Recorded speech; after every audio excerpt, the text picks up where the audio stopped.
Welcome back to the American Experiment Podcast. Kathryn, what do we have on the docket today? This week, we're covering Walz's embarrassing response to the national press, finally picking up on Minnesota's fraud epidemic, the ultimatum given to him by the U.S. Department of Transportation, and another fraudster pleads guilty. Then Bill Glahn joins us to answer all of your burning questions on the fraud epidemic that has taken over our state. Let's dive in.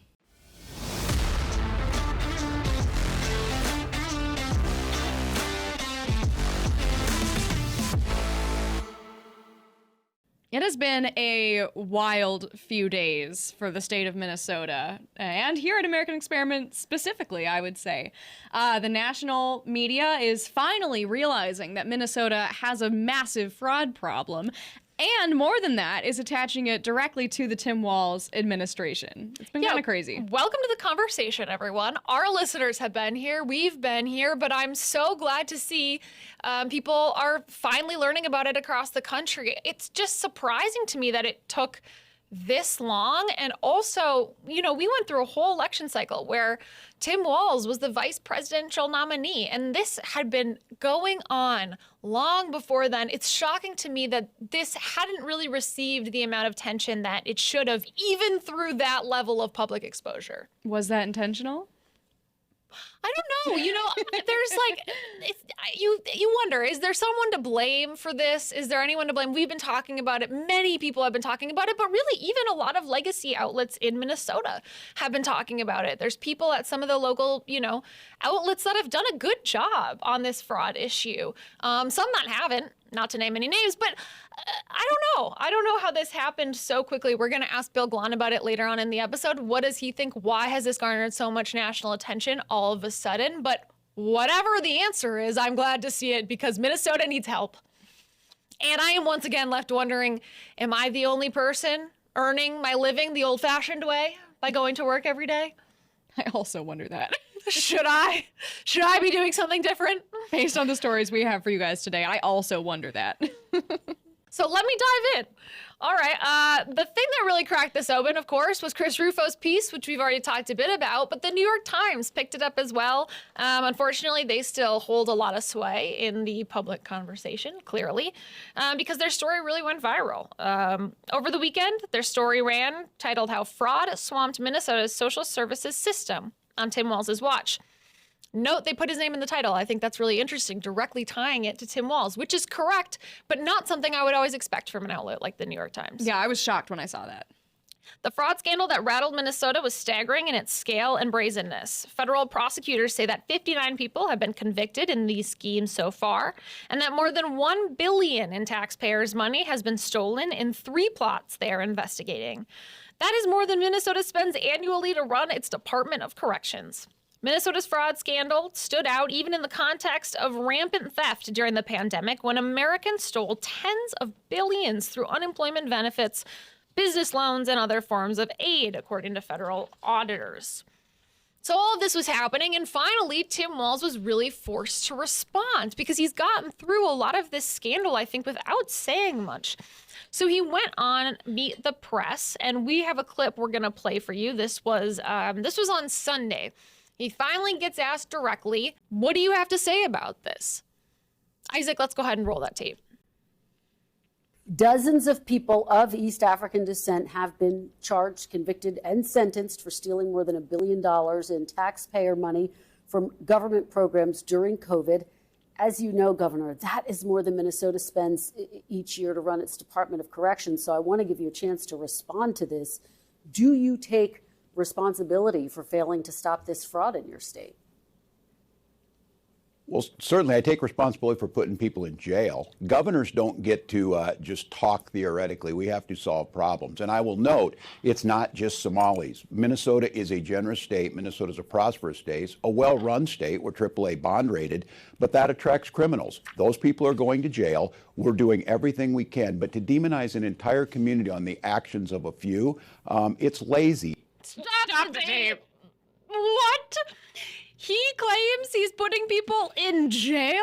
Patently false. Just blatantly untrue. That's a complete lie. I will also say the whole interview, which we're not going to play this whole thing, but the whole interview is mostly spent with Governor Walz talking about how Trump called him the R word, a word that, he finds to be very offensive. And maybe it is. But the whole time Walz is complaining about this, he never once makes the connection that a lot of the money lost to fraud in Minnesota was supposed to go to help people that he perceives to care about by this, being offended by this word. It was supposed to go to autism clinics, things that were helping people with special needs. But Tim Walz hasn't cared about that. He hasn't cared about that since it started happening in 2019 or maybe even earlier. Instead, he only cares about harping on Trump. It's the only thing he has in his bag, in his ability to do. It's all he cares about. And to claim that a well-run state attracts criminals and fraudsters is so ridiculous. Governor Walz, a poorly run state that allows fraud to go unchecked is what attracts fraud. Fraud begets more fraud because once people start to realize that no one is checking up on them, no one is doing the checks that they're supposed to. And we talk about this with Bill Glahn in the second half of this episode, but the way this fraud, especially the free food fraud, unfolded was it started with just overbilling. So legitimate groups, or initially legitimate groups, were providing services and they decided to, take more money than they actually needed to provide those services. That's how it started. And once those fraudsters realized that they were getting away with it and no one from the state was calling them on the BS they were doing, they just started creating fake organizations and providing no actual value, no aid, no help. And so that's how it snowballs. That's how it escalates. So this idea that people are coming to Minnesota because we're such a well-run state and that's why we attract people who want to take advantage of Minnesota nice and the taxpayers who want to help people is completely absurd. It makes no sense. It doesn't make any sense whatsoever. And I'm surprised that he was so poorly prepared for the one question he went on to answer, because was that the best he could come up with? That our state is so great and that's why criminals like it because it's so great? It doesn't make any sense. And I don't really think that this response is working for him. He takes zero accountability. Zero accountability. He claims he's putting people into jail. We'll get to that in a second. Completely false. But I don't know if this is a good method. If he's going into 2026 and he's the front runner of the Democratic ticket, I wouldn't be happy if I was down ballot from him, I don't think, because there's no responsibility. And I just think that he seems to think that people either hate Trump or they love Trump, and that's the only way they're voting. There's no nuance there. I don't think that's true. I think there's a lane for him to say we're taking this seriously and we're doing something about it now that he's been exposed, and that would be a much better way for him to move forward. But he's only harping on Trump. He's on Twitter saying, release the MRI results. That was his first response. Release the MRI results, referencing Donald Trump's MRI that he got as part of his, presidential checkup, which is a super weird concept that we just talk about the presidential health and the doctor thing. It's so weird to me. I mean, post-Biden, I kind of get it. That's a really good point. I will never. That completely changed the way I see elected officials. That's such a good point. But he released it. But he released it. It's out. So whatever. Why was that your response to Governor Walz? What's going on in your state? Yeah. It makes no sense. Yeah. And then, like you touched, I mean, the idea that his first defense is saying he does take responsibility for being the guy to put people behind bars. Nothing happened to stop the fraudsters. The federal government was forced to come in and take over and raid these agencies and bring out these indictments. Governor Walz, your state did nothing. Your administration did absolutely nothing to stop these fraudsters. And now that the federal government has come in and charged the right people and they're finally getting behind bars, now you've got this Hennepin County judge throwing out a guilty verdict for a fraudster who was involved in a $7.2 million home health care fraud case. This is a Democrat-appointed judge in Hennepin County. Jurors told KARE 11 that their decision to their guilty verdict wasn't difficult after seeing evidence of, quote, obvious fraud committed by this individual. So I mean, this idea that he is claiming credit for being the one to put a stop to the fraud in Minnesota is so disgusting, honestly. No, this is like the one person the state actually did something about and went after, because they stole $7.2 million. Like, there's so much money, huge and overwhelming amount of evidence. KARE 11 did a good piece on this where they went and they interviewed some of the jurors from the case, and the jurors were like, WTF? Like, it was so clear. Yeah. And now this judge goes ahead and single-handedly tosses out the verdict that the jurors unanimously decided, clear case. So all that to be said, Tim Walz has put no one behind bars. No one when it comes to this fraud case. Everything was done by the feds.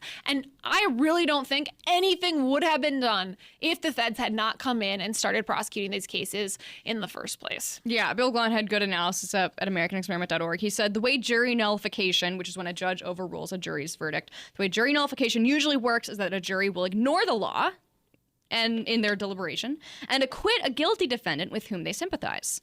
An act of defiance of authority. Here we have something closer to the opposite. We have a judge siding with a criminal. I mean, this is unbelievable. And my mind keeps going back to the question again and again and again, is Walz really going to be the governor's candidate for the DFL 10 months from now? As of right now, I'm saying no. I cannot believe he can weather this storm. I know we're split on this, though. Yeah, I think he will. I think he's not going anywhere, and I don't know if that's for better or worse. We'll see. That's the question.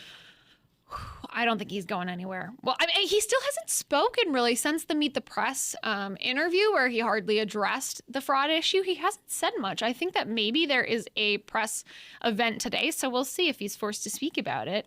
One other little tidbit I would add about this story is the judge who threw out this conviction. She has appeared on AmericanExperiment.org before in one of our cases about revolving courthouses, because she is one of the judges that was involved in letting go of a criminal who went on to then commit a mass murder in St. Paul. So if you Google her name, you might see a link there, AmericanExperiment.org. Check it out. I don't know if these two things are related at all, but I'm not highly impressed with her work so far as a judge. Yeah, her name's Sarah West, if you want to. I don't think that's doxing. That's all public record. Yeah, if you want to Judge find Sarah out more West, about yeah. her record. Speaking of from bad to worse for Governor Walz, also in the last couple days, the Secretary of Transportation, that's Sean Duffey, threatened to pull $30 million in federal highway funding over Minnesota's illegally distributed commercial driver's licenses. I remember this story breaking over California several weeks ago. And my first thought was like, when is this going to happen in Minnesota? We know the exact same thing is happening in Minnesota. And here we are. Alpha News also had a story, we didn't pull it up, but a little while back that was about a transportation company that they had found had most likely been doing some fraudulent billing, and I never heard about that going anywhere. It's unbelievable. Federal Motor Carrier Safety Administration audit has found that 1/3 of Minnesota's I'm going to mispronounce this, non-domiciled commercial driver's licenses were issued illegally. This is what the Transportation Department is reporting now. So Minnesota officially has an ultimatum. They have 30 days to revoke those illegally issued licenses, or else we will pay a significant price in the form of $30 million of federal highway funding. Sean Duffey, the U.S. Transportation Secretary, said, quote, Minnesota failed to follow the law and is illegally doling out trucking licenses to unsafe, unqualified non-citizens, endangering American families on the road. That abuse stops now under the Trump administration. The audit found that the state of Minnesota issued licenses to drivers who were, quote, prohibited from holding a non-domiciled commercial CDL. That's pretty black and white. I'm not sure how much worse it can get. What?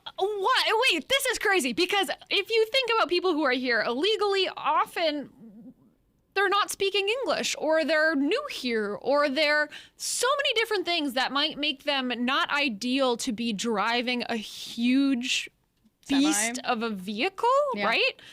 I don't know what non-domiciled means. Can you Google that, Isaac? What is a non-domiciled vehicle? Like, we're talking about huge trucks, right? I think so. We'll do a little commercial research. driving license. Yeah, CDL. That would be like a semi truck, right? And so That's great. That's like a death vehicle. Like, that's huge. I always look at those things and think, I could never. Which is why I will never be the one driving a U-Haul. It is insane that U-Haul is allowed to operate and just hand out U-Haul trucks should be to anyone who walks illegal for sure. They let me go in and just like get a U-Haul. Now, of course, I did not drive it. I had, a family member drive it. But they took one look at me and were like, sure, you can drive this thing. Absurd. U-Haul should be illegal. Avoid at all costs. So all of this comes after a number of reports showed that illegal foreign drivers were causing deadly crashes, which prompted the Transportation Department to zero in on states that were refusing to follow this law, including Minnesota, California, I think Pennsylvania was another one. This also comes around the same time that Trump issued an executive order requiring proficiency in English for American truck drivers. He said they should be able to read and understand traffic signs. Feels like a no-brainer. Communicate with traffic safety, border patrol, agricultural checkpoints. Drivers need to provide feedback to their employers and customers and receive related directions in English. This is common sense. It's one of those things that, again, did we really have to wait for an executive order from the president to come to establish this? I mean, it is disheartening, I'd say. That's so crazy. That's like the bare minimum. Must be able to read traffic signs. Okay, Yes. fair. Yes. I mean, the one thing I would say, the feds have issued ultimatums before, okay, on other issues. I don't know that they have really followed through. So look at what happened with the, I think it was the Department of Education that issued the ultimatum on the trans children in women's sports. I don't think anything happened with that. Did they end up pulling any federal funding? I don't think so. So I hope that this is something they stick to their guns on, because it's clearly important.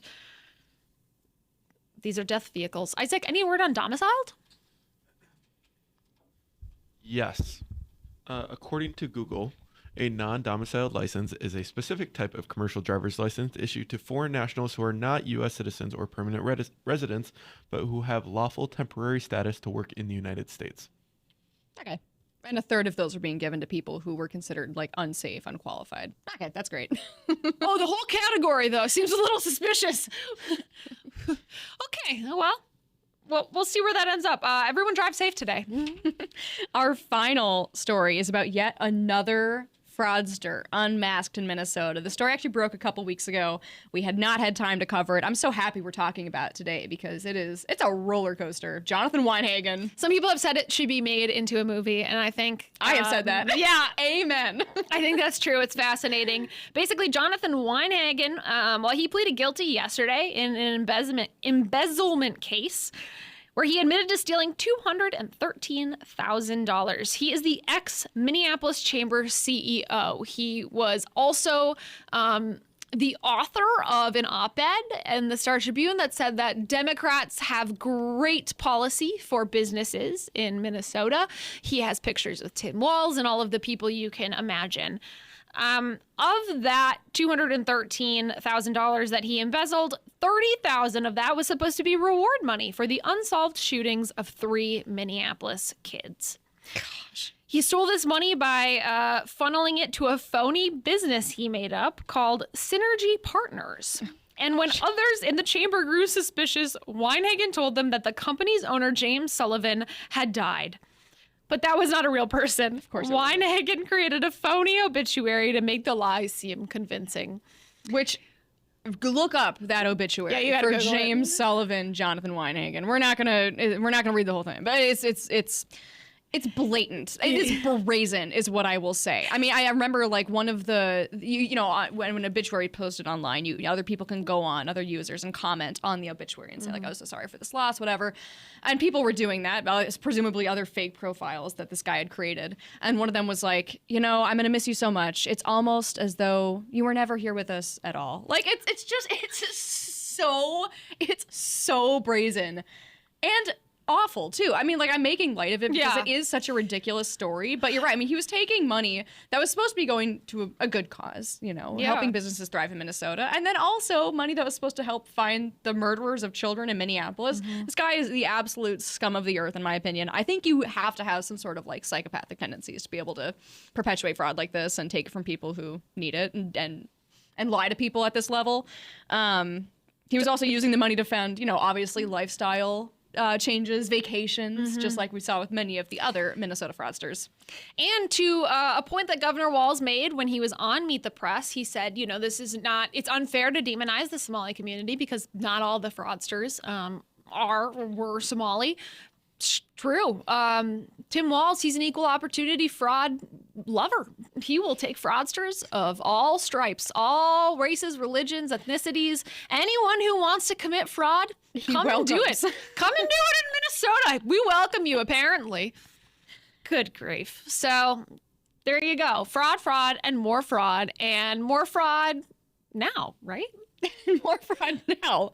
We are going to now kick things over to a conversation with our own Bill Glahn, who has been reporting on fraud in Minnesota, as you followers know, for literal years here at American Experiment. We'll kick things over there now. American Experiment is supported by thousands of individuals like you. To join the movement, go to www.americanexperiment.org and click the yellow donate button. From all of us here, thank you. We are joined now remotely by CAE policy fellow Bill Glahn, who has been, as you know, covering the massive fraud scandal in Minnesota from the very beginning when the FBI raided those businesses back in, what was that, January 2022? Bill Glahn, welcome to the show. Thanks for having me. Yeah, you're kind of the star of the moment. So I feel like, you're the perfect person to have on right now. I think we might as well start from the beginning. We're going to talk about this on the front half a little bit, but a lot has happened. Let's talk about the depth of this fraud we're all talking about so we get a sense of scale. Just how much money has been stolen from Minnesota taxpayers? It's billions with a B, plural, more than two. So this is a point that is a big contentious argument, how much money is missing. But the former acting U.S. attorney, and he's still the lead prosecutor for all of these frauds at the federal level, Joe Thompson, has been on record as saying that the total dollar amount involved in all these frauds against not just state taxpayers, but federal taxpayers as well, is in the billions of dollars. So he says he is prosecuting through his cases $1 billion. And he says he doesn't have enough staff, not enough lawyers working for him to go after all the fraud, which he thinks is in the billions of dollars. You saw when that first, the billions word, billions with a B and an S, was used. You immediately saw people in the media pushing back and saying, no, it's not billions, it's 1 billion at most. And I think that's so emblematic of the reaction we've seen from the media nationally, but especially here in Minnesota. I mean, we're seeing this story finally hit the national stage after literally months and years of your investigative work, screaming from the rooftops, what is happening here in Minnesota? Why do you think it's taken our media so long to even acknowledge that this is a problem? Yeah, I've got some theories, but I don't have any direct evidence. And my theory has to do with the 2026 election, the midterm elections, where you have Tim Walz running for a third term as Minnesota governor. You also have an open Senate seat here in Minnesota where the incumbent Tina Smith is not running for re-election. She's also a Democrat. And the idea is we're going to have an election here in less than a year, November 2026. And American Experiment has done some polling, and I know we put this up on our website, showing, and other organizations have also done polling, that going into this next election cycle, this is the most vulnerable Tim Walz has ever been. So his popularity is just not what it has been. This fraud stuff seems to be sticking to him. Before, he'd been a little bit of the Teflon governor, that scandals just didn't stick to him. He would blame it all on Donald Trump or whomever. But this one seems to be sticking to him a little bit. And I think folks on his side of the aisle are a little concerned going into 2026 that if he is unpopular because of this fraud, it could drag down the whole ticket here in the state, which would have national implications for control of the U.S. Senate. That's my theory. I don't have any direct evidence of that, but I'm trying to come up with an explanation as why now, because as you mentioned, the Feeding Our Future fraud, the big fraud in the state, that dates back 4 years. The child care center fraud, that dates back a decade. We've been tracking this stuff for years, even before I got here. But why in November? Why in December of this year? Why did it blow up last week? And that's the best I've come up with. One of the stories that really blew it open was by Chris Rufo, and he made the claim through, I think, a confidential source that the Minnesota taxpayer is the #1 funder of the Al-Shabaab terrorist group out of Somalia. Do you see evidence for that? The mainstream media, legacy media, is saying, no way, there's no evidence, it's not true. What have you seen, Bill? Well, what Rufo and his writing partner wrote in City Journal is absolutely true with 100% certainty. The question is the straw man argument of, did the fraudsters intend the money to go to terrorists? And for that, there is no evidence. I've sat through 2 of these courtroom trials for the Feeding Our Future folks and have followed all 100 or so of the defendants who have been indicted in these various frauds. And they seem, to a person, to a man and woman, motivated by greed. I haven't seen any other motivation involved for the billions of dollars stolen from taxpayers other than these folks were greedy and they wanted to become rich without working for it. So I don't see any evidence. And there have been other cases, other trials in federal court dealing with people giving aid or wanting to be recruits for terrorist groups in East Africa and the Middle East. And the fraudsters aren't militants in that sense. So the idea that the fraudsters who stole billions and sent some of those proceeds overseas were intent on funding terrorism, the intent isn't there. But the way the world works, almost inevitably, some of that money going overseas was going to end up in the pockets of terrorist groups, terrorist organizations in East Africa. So the idea has been proven in court, not an idea, it's a fact. Billions were stolen in Minnesota. Some millions of those monies made their way back to Somalia and other places in East Africa through remittances. The fraudsters sent money home to distant relatives, or they purchased real estate or made other investments in Somalia, Kenya, other countries in that region. There are parts of Somalia. Somalia has no functioning central government as we would understand it. Large swaths of the country are under the effective control of ISIS, Al-Shabaab, other warlords and terrorist groups. And the way the world works in that part of the planet, they take a cut of everything, call it a commission, call it a tax. They are involved in everything that goes on in their territory. So some slice of that money that was sent overseas, they kept for themselves. But what the straw man argument that people have pushed back on is that was the original intent of the fraudsters. They stole all that money to fund terrorism. There's no evidence of that. But just through logical deduction, it's a certainty that some amount of the taxpayer money ended up in the pockets of terrorists. And that was what the City Journal piece was about, how indirectly we're funding terrorists overseas through these frauds. But Rufo and his writing partner, City Journal, never claimed that was the intent. And all the pushback is around what was the intent, which I think is irrelevant. All I care about is the results. The results is we're funding terrorists with our taxpayer money. Whether that was the original intent or not is immaterial. Exactly. And they also spent this money on things like, you mentioned that land in Kenya, mansion in Kenya, mansions here in Minnesota, cars, jewelry. There were all kinds of things, right? You know, you just tick it off. Cryptocurrency. They purchased a beachfront resort in Kenya, apartment buildings in Kenya, commercial real estate in Kenya, and again, sending large amounts back home as remittances, as expatriates do all over the world, and huge amounts of it ended up overseas. We had one of the Feeding Our Future defendants convicted, sentenced to something like 20 years in prison. And again, Joe Thompson, the lead prosecutor, was pointing out in court, when that person gets out of prison, he's a multimillionaire. He put a bunch of that money overseas where the U.S. government can't touch a penny of it.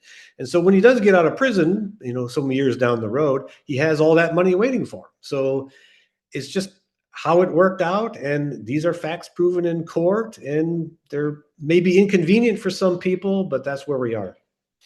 Remind us, logistically, how were these people able to pull off this massive fraud scheme? Was it just overbilling? I remember, you know, you were looking through the records, you were seeing them come up with like fake names for the kids they were supposedly feeding in the case of the free food fraud. Just remind us. Right. It started out as overbilling, just like we saw with the child care center fraud. So the child care center might have 60 people officially enrolled on their books, and 30 would show up on a given day, but they bill as if all 60 showed up, just straight up overbilling. Sure. Or, you know, you're selling 10 gallons of stuff, but you're only delivering 5 gallons. So over time, it evolved into a much more brazen scheme where they would create nonprofits, go register with the Secretary of State's office, create a nonprofit, and then file to join the food program. And literally one day they didn't exist. The next day they existed. The day after that, they were claiming to feed 5,000 children a day. So they were not feeding 5,000 children a day. There were children didn't exist. So you mentioned the spreadsheets where they just used a random name generator to make up names of non-existent children to show to the state, no, we really are feeding all these kids, but the kids didn't exist, the food didn't exist. So it started out as overbilling, and then it became billing for non-existent stuff. So it's always been a white-collar crime where they just send invoices without bothering to buy food or actually feed kids. And that got extended into some of these other programs like the Housing Stabilization Program or some of these other programs like addiction recovery, where they're billing for services not provided, billing for goods not provided. And the government, state government, was just paying the invoices, no questions asked. Well, that's the thing, too, is how many government departments were involved. It wasn't just the Feeding Our Future. Some people have claimed, well, it's just because of the pandemic. With COVID, everything was thrown up in the air and we didn't know where money was going. Not a great defense, in my opinion, but still, that's the claim. But really, it was involving so many different departments. I mean, is the entire government in Minnesota, the entire state government, is it just corrupt? There's not a single department here that is run well and is looking out for this fraud? Yeah, I guess I would agree with that. But again, we get into the straw man argument where you say the government was corrupt. It kind of implies that the state officials were on the take, that bureaucrats were pocketing a share of the money like Al-Shabaab would in East Africa. And nobody has put forward any evidence of that. But the phrase I use frequently to describe the situation, at some point, gross incompetence becomes indistinguishable from active sabotage. Yeah. So we have the case where we have program after program and agency after agency. Fraud Central seems to be the Department of Human Services. The Feeding Our Future fraud occurred under the Department of Education. But you have the Department of Employment and Economic Development, the Department of Labor, the Arts Board. You name a state agency that gives out money in the form of grants, and they're likely to have been the victim of massive frauds. And the attitude during COVID was we need to get the money out the door. We can't wait to ask questions. There was hints of accusations of racism. And so they didn't ask the questions. They just sent the money. But some of these programs that have been shut down and have been investigated didn't exist back in COVID. They were started more recently. And then again, with the child care center scandal, that goes back a decade, that way before the COVID years. So try to blame this on a one-time blip around COVID. We're throwing money at everything and some of it got away from us is not seeing the whole picture. So earlier this year, you got your hands on an explosive audio recording of Keith Ellison meeting with a group of individuals, some of whom went on to be convicted fraudsters in the massive free food fraud scandal. First, take us through how you got that clip. Maybe give us an overview of what's described or what unfolds in that recording. And then I wanted to touch on the racism element a little bit more. How much of a factor do you think that the accusations of racism played in the reluctance of state employees to call out signs of potential fraud when they saw it? It seems to be the number one cause. You look at what the state agencies knew and when they knew it and why didn't they act when they had this information. The best explanation that fits with the facts is they were petrified of accusations of racism. And that really is well illustrated by that audio recording. It's 54 minutes of the Attorney General. This happened in December 2021. This was towards what turned out to be the tail end of the food fraud.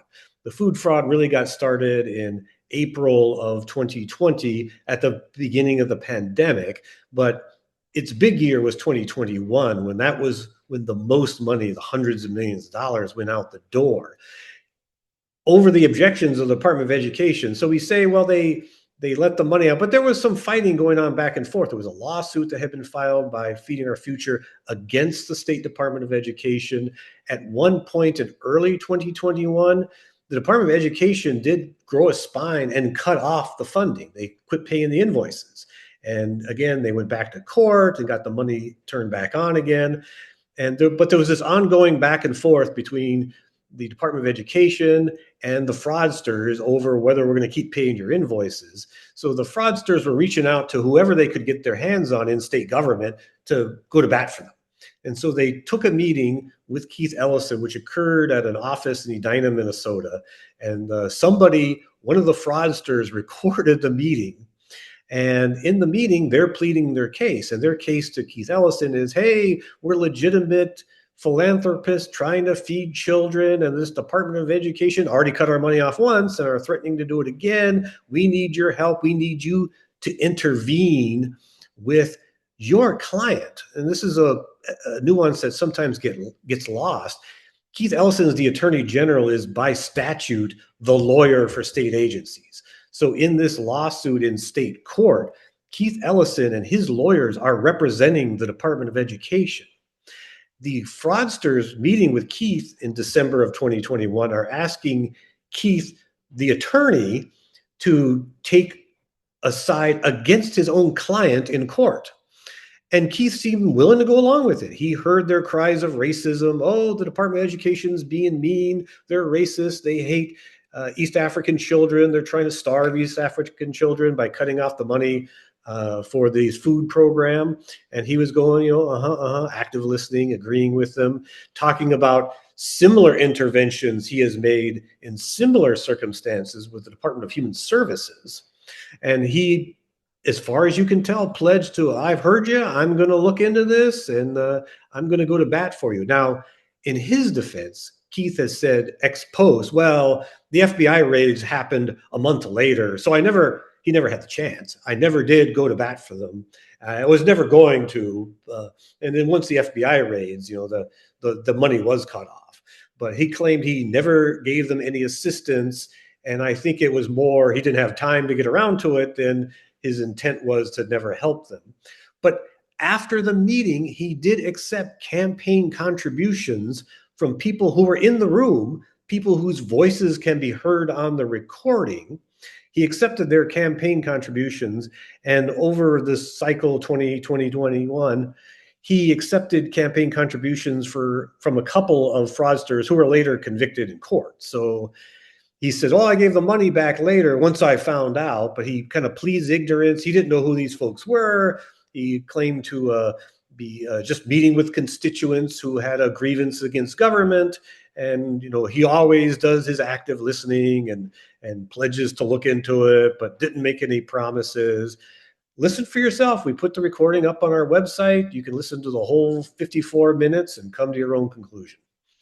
And at that point, Bill, had the Department of Education been cutting off their companies because they accused them of fraud? Is that what they were saying? Well, they try to have it both ways.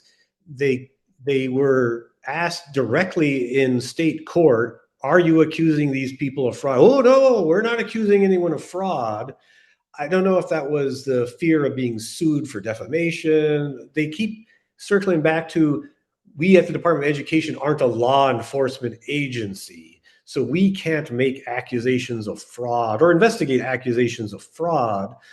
But they were cutting them off because they didn't think they were legitimate. So it's a very bizarre argument. Yeah, we were trying to cut them off because we knew they were up to no good, but we can't use the F word. We can't call it fraud. We can't call it theft. So they would try to couch behind they didn't follow some rules or they didn't check some boxes, and that's why they're cutting them off. It's just a really bizarre, legalistic, hair-splitting argument they've made long after the fact, long after $300, $400, $500 million went out the door. Yeah, we'll put the link to the full audio recording in the description of this episode. It is really amazing. And close followers of our work in American Experiment will recognize names of the groups they're talking about. You hear them say Feeding Our Future, Partners in Nutrition, Safari Restaurant. It is absolutely shocking. Bill, how much of this can we lay at Governor Walz's feet? We see, our Attorney General having conversations with some of the fraudsters. This is years ago, and still to this day, it feels like no real safeguards have been put in place in Minnesota. There's even rumors now that, the Office of Inspector General was shot down because Walz told his party to shoot it down. That's still just a rumor. But I mean, how much of this fraud can we lay at his feet? Well, it's 100%. We have an executive officer who has twice been elected governor of Minnesota. He has appointed all of the commissioners of all these agencies, all the deputy commissioners, the assistant commissioners. The senior executive leadership of all of the state agencies are his appointees. And I was a deputy commissioner myself. I know how this works. You serve at the pleasure of the governor. The governor doesn't think you're getting the job done. He can replace you at any instant. And, that's just how it works. But the buck has to stop somewhere. It's interesting. The legislative auditor, Judy Randall, did a very excellent report about a year and a half ago on the Feeding Our Future aspect of the case and how it was handled or mishandled by the Department of Education. She wrote a 120-page report, had the timelines, the blow-by-blow, all the details of it. And she presented this report to the joint House and Senate Audit Committee. And it was and I don't recall who it was a Democrat senator asked the question, where does the buck stop? Because it seems like the buck is sprinting down the street as fast as it can away from the scene of the crime. And you have to say the chief executive officer of the organization is the ultimate authority and has the ultimate accountability. Sure, you can blame the commissioner of education who moved on to other things, the commissioner of Human Services, who also moved on to other things. But the one constant has been Governor Tim Walz. And he is correct. He said fairly early on when the scandal broke about 4 years ago, we knew about the fraud from day one. Yes, you did, but you didn't do anything about it. Why is that? And they chose to look the other way or to just give the case to the FBI and hope for the best. But the buck has to stop somewhere, and that's with our leader, Tim Walz. Well, that was going to be my next question was, has anything been done to try and keep this from happening in the future? Or the next time I file my taxes, am I going to be thinking, dang, bye to this money. It's not going to anything that's going to help me. It's going to Kenya, maybe. Yeah, the short answer is yes. Again, when the scandal hit was 2022, the state Senate was in Republican hands in 2022. They had a series of pretty good hearings where they called in education officials, asking them what they've done about it, what they're going to do about it. And we had some weird excuses again from the administration saying, well, we just can't cut the money off. We don't have the legal authority to cut the money off, even if we know they're committing fraud. Like, okay, fine. So when we had the election in 24 and we had a split decision in the House and a 1-seat majority in the Senate for the Democrats, stuff finally got done. There were some bills that were passed here in 2025 that did give exactly the authority the state government executive branch said they needed to shut off the fraudster. And again, from their own account and media accounts of some of these later frauds, they seem to have acted more quickly, not instantly, but more quickly in cutting off the money and doing a better job of the phenomenon we saw early on. People who had one scam going against one agency had a different scam going against the different agency. The agencies weren't talking among themselves, and one agency would cut off the money, but the other one said they couldn't because they were a different agency. So presumably they're talking to themselves. They're being more aggressive about it. But again, back to Keith Ellison, he's our chief legal officer.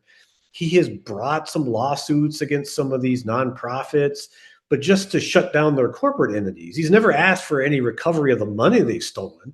It's just amazing to read some of these lawsuits where they detail, down to the dollar, how much money this nonprofit stole. And the remedy he's seeking is to have their corporate charter revoked, not give the money back. So it's been curious over the years as to, again, he has a Medicaid fraud unit within his office that's done some good work, but, they could do a lot more. And I don't know what happened the other day where they had a guy who was convicted through that Medicaid fraud unit of stealing $7 million from state taxpayers. The jury convicted him of fraud, and then the judge overturned the jury's verdict. It's so bizarre. I have no explanation for it. And meanwhile, Governor Walz is saying, well, we're putting these people in jail. I mean, I don't know if he's put anyone in jail. He hasn't put one person in jail. Keith Ellison tried to put somebody in jail, and this judge wouldn't let him. The only person who succeeded in actually putting fraudsters in jail is Joe Thompson, the U.S. attorney. And God bless him. Lugar, his boss before then, really aggressive about going after that.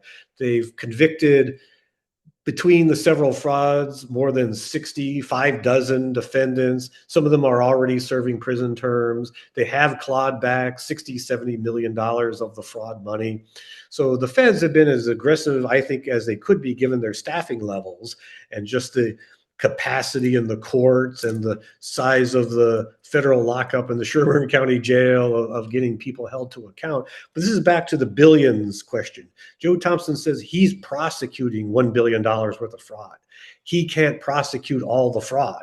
So there are billions that have gone unprosecuted because the resources aren't there, and just the industrial scale nature of the fraud. Well, our time with you is running short. Is there anything we haven't touched on in this conversation that you think our listeners need to be reminded of or know about?